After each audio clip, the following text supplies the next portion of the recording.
Zdravo, sunko, zdravo. Što si se zatopio, da se nisi zaljubio? Što ti znaš? Ti si još mala, mene muči neki nemir. Znam, za tebe sam još mala, a ti si veliki značan, da znaš što ću ti reći.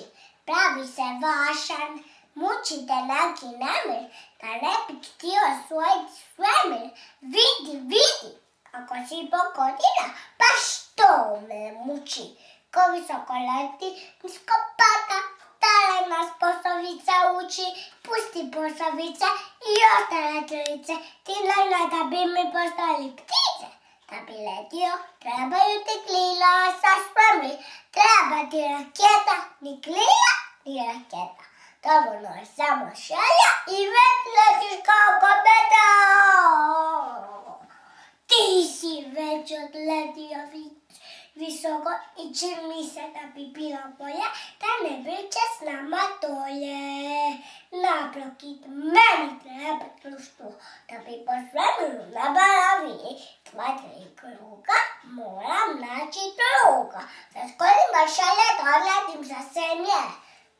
Više ti ništa ne treba, dovoljno je da se šli i već u svemir seliš. Daj mi ruku i pomagaj sa mnom. Mi želimo u svemir da selimo, a sada sa tvoje oči poleti.